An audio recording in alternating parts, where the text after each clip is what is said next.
Hello बच्चों पिछले video में आपने किसी दिए गए युगपत समीकरण को आव्यूह से हल करने की क्रियाविधि देखी। एक प्रश्न आपको उस पर हल करके बताया भी गया था।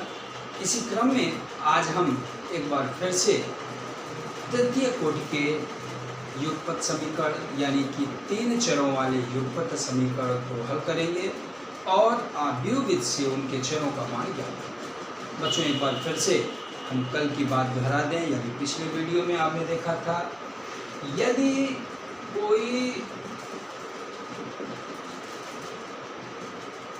युगपत समीकरण को अगर हम आव्यूह विधि में लिखने पर इस प्रकार प्राप्त करें तो ए इनवर्स क्या होता बच्चों, आपको पता है। आव्यूह ए का एडजॉइंट और डिटर्मिनेंट ए का भाग करने पे जो आव्यूह मिलता है उसे हम बोलते हैं ए इनवर्स। और ए इनवर्स एग्जिस्ट कब करता है, जब ए का determinant is not equal to 0। अगर ये शून्य होगा तो बच्चों ये परिभाषित नहीं होगा। अब सवाल ये है, शर्त आपको याद होगा, अगर ये नॉट इक्वल टू 0 आया तो दिए गए युगपत समीकरण के यूनिक सॉल्यूशन यानी अद्वितीय हल होंगे, अर्थात चरों के भिन्न भिन्न मान प्राप्त होंगे। x का अलग मान, y का अलग, z का अलग मान प्राप्त होगा और यूनिक वैल्यू मिलेगा a के। दूसरा बच्चों, अगर इसका डिटर्मिनेंट 0 आ जाए तो हम देखेंगे कि इनका गुणनफल कैसा है। अगर इनका गुणनफल भी 0 आया सो मोइनी सॉल्यूशन।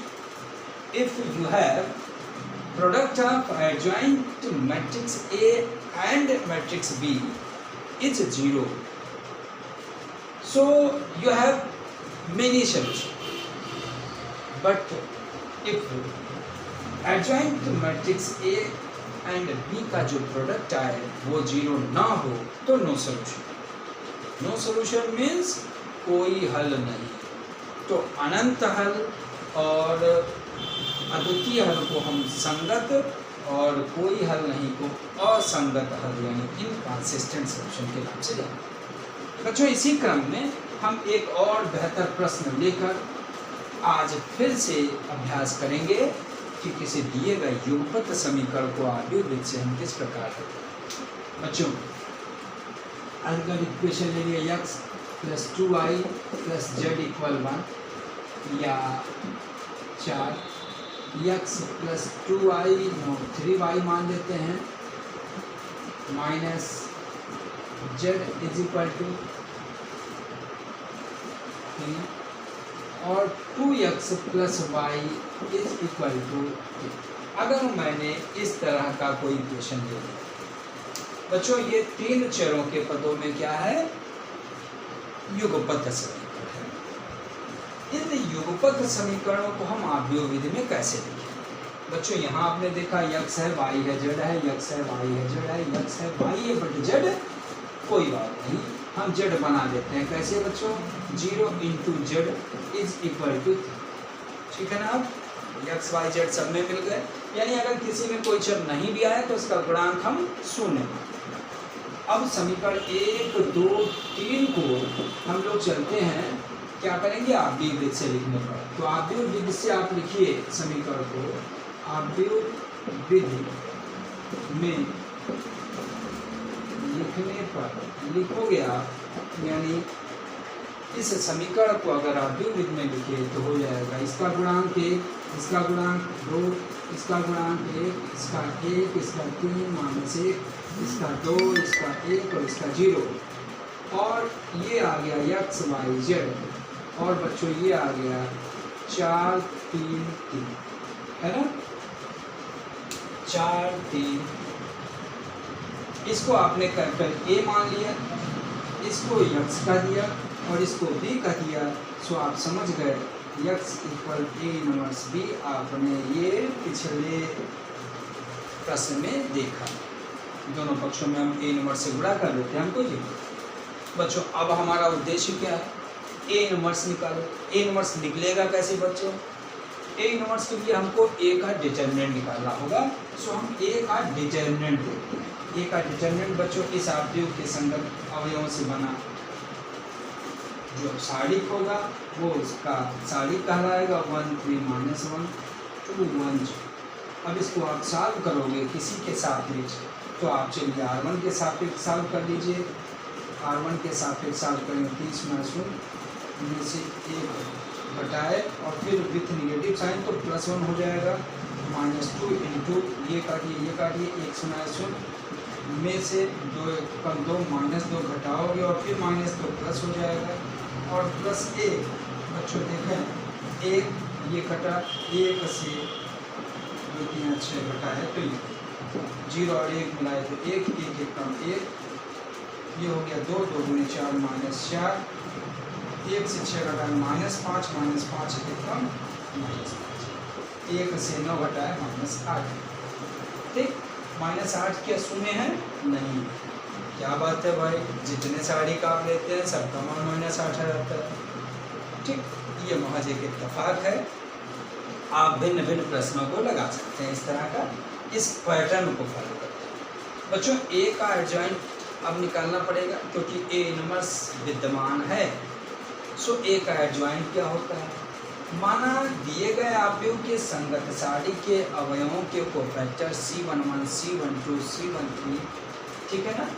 क्या क्या होगा इसके cofactor? C11 C12 C13 C21 C22 C23 C31 C32 C33। तो आइए इस क्रम में बच्चों हम C11 निकालें।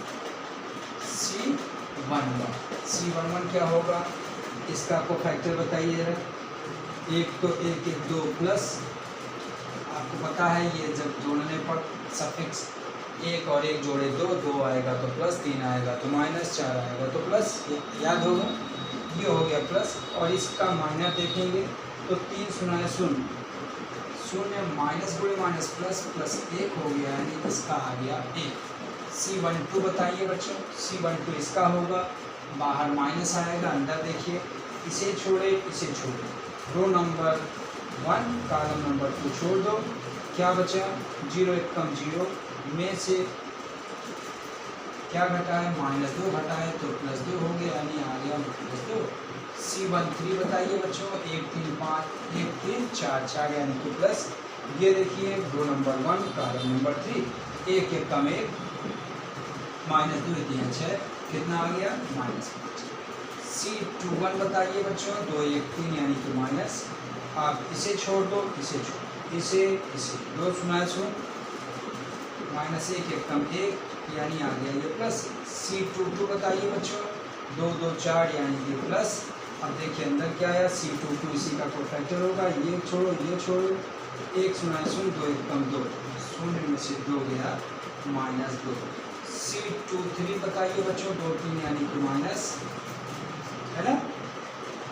चेक कर लिया करिए, इसे छोड़ दिए इसे छोड़ दिए 1 0 0 में से 2 गया माइनस। अब C23 में 2 3 5 माइनस हो गया, इसका कोफैक्टर ये छोड़े 1 1 कम 1 में से 2 गुणे 4 -3 गुणे 3 -3 हो गया प्लस। बच्चों C31 बताइए आप। थोड़ा सा इसको मिटाना पड़ेगा इसकी जगह बनाने के लिए। ए का डिटरमिनेंट -8 याद रखिएगा, और कोई बात नहीं, हम यहाँ से भी देखते हैं कोफैक्टर निकालेंगे। इस तत्व का कोफैक्टर 3 और 1 4 यानी कि प्लस, इसे आप छोड़ दो इसे छोड़ दो, -2 -3 -5 गुणे प्लस यानी कि -5। C32 क्या होगा बच्चों? 2 3 5 यानी कि माइनस, यही तत्व का कोफैक्टर होगा, इसे छोड़िए -1 गुणे -2 गुणे प्लस। और C33 क्या होगा बच्चों? 3 3 6 यानी कि प्लस, इसे छोड़ दिए 3 1 कम 3 में से 2 1 कम 2 घटाए तो आ गया 3 से 2 1, ये आ गया C33। ठीक, आइए जरा एडजॉइंट ए निकालें। चूँकि एडजॉइंट ए जो होगा बच्चों वो इस कोफैक्टर से बने मैट्रिक्स का ट्रांसपोज मैट्रिक्स होगा। C11 1 था, C12 -2 था, C13 -5 था, C21 1 था, C22 -2 था, C23 3 था, C31 -5 था, C32 2 था, C33 1 था। इसका ट्रांसपोज निकालोगे बच्चों तो adjoint A is equal to row number 1 को कॉलम नंबर 1 बना दिए, रो नंबर 2 को कॉलम नंबर 2 बना दिए और रो नंबर 3 को बच्चों कॉलम नंबर 3। इसी क्रम में और आगे बढ़ेंगे हम लोग। चूंकि आपने देखा समीकरण में A इनवर्स का मान रखना है तो A इनवर्स निकालिए। चूंकि A inverse is equal to बच्चों adjoint A divided by determinant A, इसलिए A इनवर्स का जो मान होगा A का डिटरमिनेंट -8 आपको याद होगा, सो -1/8 और इसको ऐसे उतार देंगे 1 1 -5, फिर -2 -2 2 -5 3 और 1। जरा इसका आप जानते हो सब में पूरा करना पड़ेगा, -1/8 -1/8 और +5/8 -1 से +1/4 1/4 -1/4, ठीक है ना। इसका इसमें पूरा करेंगे -2 चौके 8 और ये 5/8 3/8 और बच्चों -1/8। ये मिला हम लोगों को A इनवर्स। अब जो कि समीकरण 4 आपको याद होगा, समीकरण 4 से x की वैल्यू बच्चों क्या होगी, A इनवर्स में हम लोगों को B का गुणा करना और B आती हम लोगों ने 4 3 3 को माना था, 4 3 3। ये क्या था बच्चों, x को मैंने कहा था x y z। A inverse का मान अभी अभी निकाले हैं, -1/8 -1/8 5/8 1/4 1/4 -1/4 5/8 3/8 और -1/8। बच्चों इस प्रश्न का सबसे आखिरी हिस्सा हम अब देखने जा रहे हैं। अब हमें इस आव्यूह और इस आव्यूह का गुणा करना, उसके बाद उत्तर लिख देना है। चूंकि आपने देखा ये 3 × 3 कोटि का है और ये 3 × 1 का है, तो जो उत्तर आएगा बच्चों वो क्या होगा, 3 × 1। ठीक, चलिए गुणा करिए। इसका पहला तत्व कैसे आएगा, इसमें पहले पहले दूसरे दूसरे तीसरे तीसरे में गुणा करके जोड़िए। तो -4/8 -3/8 और 5 3 15/8, ठीक है ना। ऐसे इसका दूसरा तत्व पहला पहला दूसरा दूसरा तीसरा तीसरा गुणा करके जोड़ना है। 4/4 + 3/4 और -3/4, ठीक। अब आइए तीसरे तत्व की बारी आ गई। तीसरा तत्व क्या है, 5 × 20 20/8 + 9/8 -3/8, ठीक है ना बच्चों। अब आप इसको ध्यान से देखिए एक बार फिर से। 5 × 20/8 3 × 9/8 और -3। आइए इसको सॉल्व करें। क्या मिला, ये 15 से 7 घटाए लघुत्तम लेकर तो 8/8, यानी ये 4 4 4 का लघुत्तम, ये दोनों कट गया आगे 1। इसका देख लीजिए आप लघुत्तम लेकर तो क्या आएगा बच्चों, 9 से 3 घटाए 6 9 से 3 घटाए 6 20 6 26 26/8। आप चाहें तो इसको एक बार फिर से कैलकुलेट करके आप चेक कर लीजिएगा। चूँकि ये देखिए जो A इनवर्स था -5/8 और अच्छा ये -/- +5/8 -3/8, ये हम लोगों को -3/8 लिखना था, ये -3/8 लिखना था, तो ये हो गया -9/8। अब देखो 9 3 12 घटाएंगे 20 से तो 8/8, यानी कि ये भी आएगा बच्चों 1। बहुत ही सावधानी रखने की आवश्यकता है। कैलकुलेशन करते वक्त अगर ध्यान इधर उधर गया तो स्वाभाविक रूप से गलतियाँ इसमें बहुत होती हैं। बच्चों आपने समझ लिया कि x y z ये एक मैट्रिक्स 1 1 1 के बराबर है, अतः x बराबर 1 y बराबर 1 और z, है ना। इस प्रकार बच्चों और प्रश्नों को खोजकर अपने पाठ्य पुस्तकों से हल करिएगा। किसी भी प्रश्न में बच्चे अगर आपको दिक्कत आती है तो आपको उसका सलूशन उपलब्ध कराया जाएगा, आप केवल मैसेज करिए। यदि बच्चों ये वीडियो आपको पसंद आता हो तो लाइक करना न भूलें, सब्सक्राइब भी करें, जिससे आपको और अच्छे वीडियो आपको हर अध्याय के उपलब्ध कराए जाए। Thank you.